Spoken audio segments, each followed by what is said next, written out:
Hi everyone! Na aula de hoje eu vou contar para vocês os 6 segredos do inglês falado na educação bilíngue. O primeiro segredo nada tem a ver com gramática ou escrita, mas sim com pronúncia. Para aprender inglês é preciso aprender os sons em inglês. Isso porque os sons do alfabeto não correspondem às letras do alfabeto em inglês. Se você começa pela leitura e pela escrita, você vai ler errado, você vai pronunciar errado.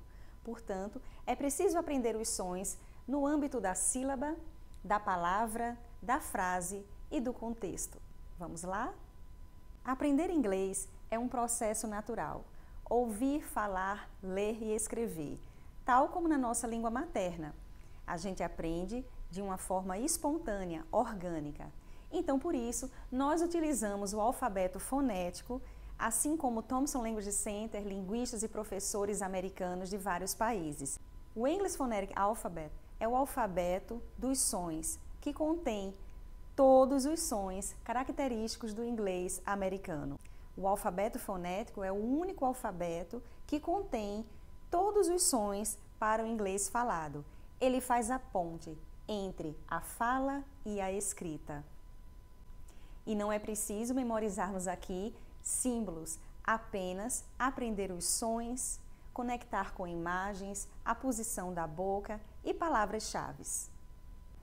No aprendizado dos sons, através do English Phonetic Alphabet, nós vamos dar importância muito mais às vogais do que às consoantes. E sabe por quê? Porque todas as palavras em inglês, na sua parte mais importante, que chamamos de sílaba tônica, tem um som de vogal. E este som é o som que você vai aprender e vai associar com uma cor no método de inglês Sons e Cores. E esta sílaba tônica precisa ser pronunciada corretamente para que você e a sua criança sejam bem compreendidos. O segundo segredo é justamente o que começamos a falar, a sílaba tônica, a stress syllable. E como aprender a identificar a stress syllable na palavra? Vamos ver? Primeiro, é importante saber quantas partes tem uma palavra. Você pode bater as mãos ou utilizar o Lego para a criança visualizar as partes da palavra, a sílaba tônica. Depois, ao identificar quantas partes tem a palavra, você e sua criança vão aprender a reconhecer, a sentir qual a sílaba mais importante. Para isso, você vai aprender a técnica do Hands Gestures, que eu vou te ensinar agora. Quando você ouvir a palavra, na sílaba mais forte, a sílaba tônica, você vai elevar a sua mão. E na sílaba mais fraca, você vai abaixar a sua mão. Por exemplo, na palavra computer, computador em inglês. Vamos ver quantas partes tem a palavra? Computer. Você pode também bater as mãos. Computer. 3 partes, 3 sílabas. Vamos ver qual é a sílaba mais forte? Computer. Computer. A sílaba mais forte é na segunda sílaba, no piu. Computer. Qual som você escuta na sílaba mais forte? Muito bem, o som da vogal longa, yo, a long vowel, yo. Qual a cor? Blue, you, blue shoe ou blue moon. Vamos agora ver outra palavra. Tomato, tomato, tomato. 3 sílabas. Vamos ver a sílaba mais forte? Tomato. Tomato. A nota mais alta que você escuta, ou seja, a sílaba mais forte, é no meio, a segunda sílaba. Qual a cor? Gray. E por que você associou com a cor? Porque o som é o som do A, a long vowel A. A, gray day. Portanto, tomato é uma palavra que tem a cor gray. O terceiro segredo é o aprendizado das palavras. Você sabia que todas as palavras em inglês têm uma cor? Sim. E sabe por quê? Justamente o que eu estava falando agora há pouco. Porque toda palavra tem uma sílaba mais importante. Essa sílaba é a tônica, a stress syllable. E ela vai ter um som de vogal, que é o mesmo som da cor. Por isso que todas as palavras em inglês têm uma cor. Por exemplo, na palavra respect. Respect. 2 sílabas. Qual a sílaba mais importante? Muito bem, a segunda sílaba. Respect. Qual o som? É. A short vowel é. Qual a cor? É is red. Portanto, respect é uma palavra red e você vai pronunciar da mesma forma que você pronuncia a cor red. Outro ponto muito importante na unidade da palavra é que você precisa entender que existem as palavras de conteúdo. Elas são as palavras mais importantes que são pronunciadas no âmbito de uma frase.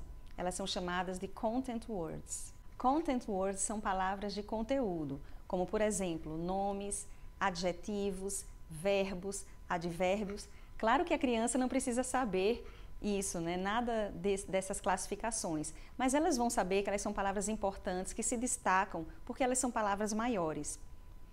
As palavras menores, que normalmente são conjunções, artigos e preposições, nós chamamos de function words.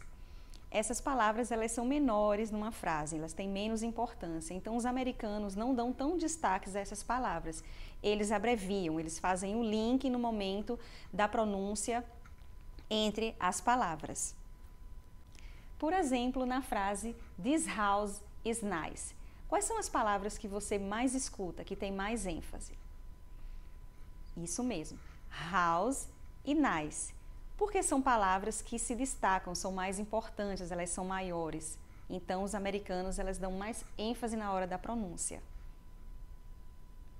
No método de inglês Sons e Cores, essas palavras estarão conectadas por cores, porque a criança e o adulto vai aprender juntos a identificar qual o som vocálico e associar com a cor para pronunciar da mesma forma que pronuncia o som da cor. O quarto segredo é o aprendizado das sentenças. As sentenças são blocos de palavras.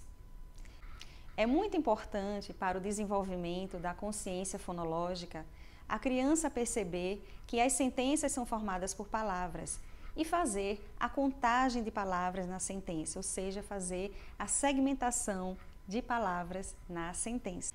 Outro ponto importante: quando você pronuncia uma sentença, você não vai se preocupar com regras gramaticais, nem pontuação, nada disso, porque no inglês falado é completamente diferente do inglês escrito. Quando você pronuncia uma coisa, você vai utilizar menos palavras, você vai utilizar body language, vai utilizar menos elementos.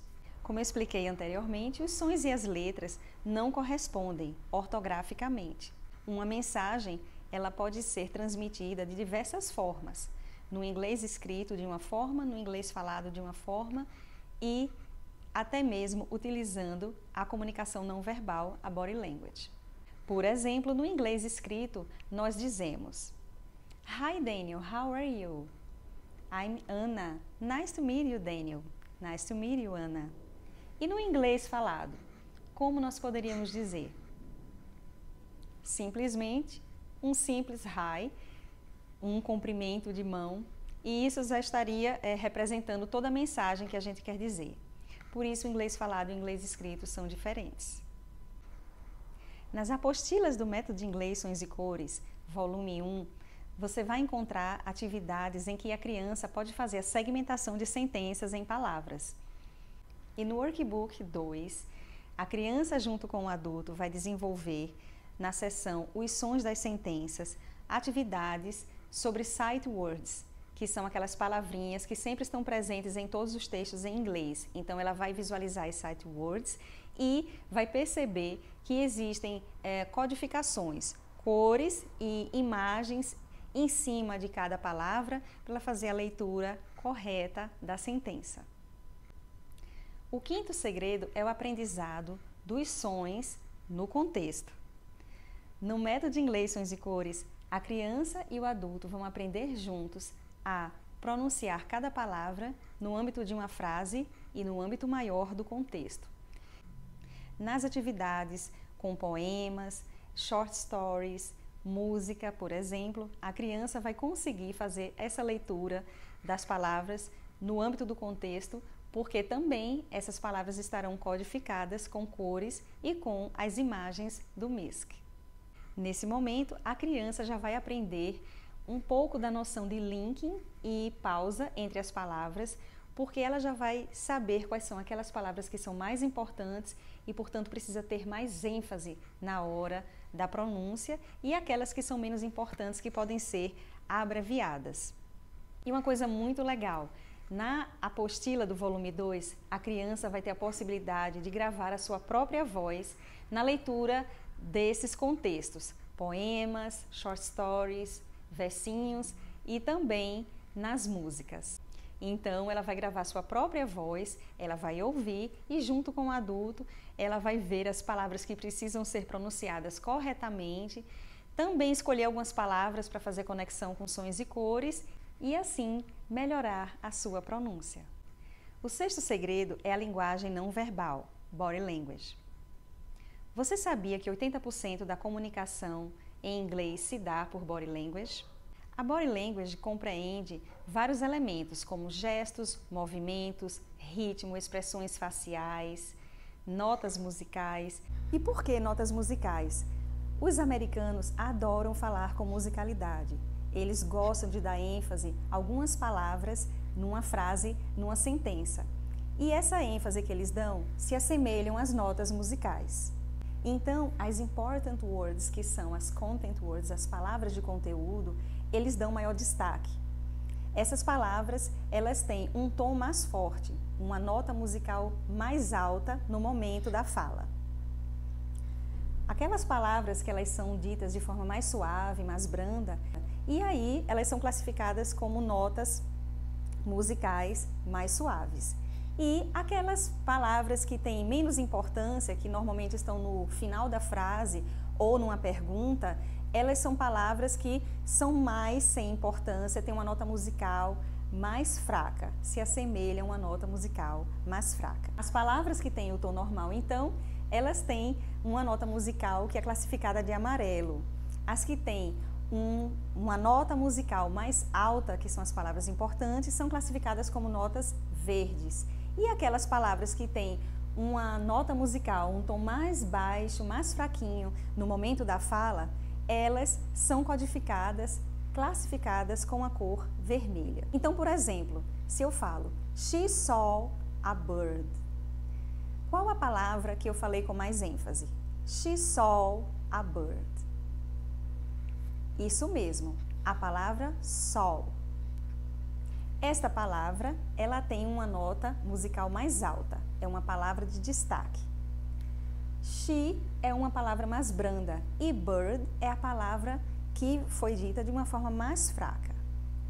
Então, she, ela tem uma nota musical amarela, saw, uma nota musical verde e bird, a nota musical vermelha, porque você praticamente não ouve no final da frase na pronúncia.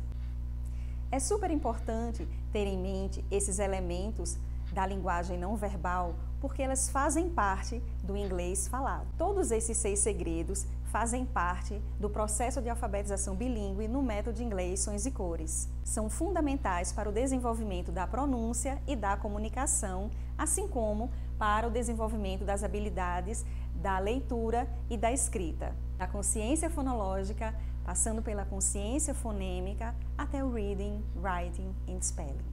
Nesse momento em que a criança já tem a sua consciência fonológica e fonêmica formadas, ela já tem a percepção do que são letras, do que são sons, então ela vai perceber qual é a sílaba mais forte dessa palavra. Por isso que ela vai ter a pronúncia correta. E ainda associando com as cores e com as imagens do MISC, vai facilitar mais ainda a sua leitura e a sua pronúncia.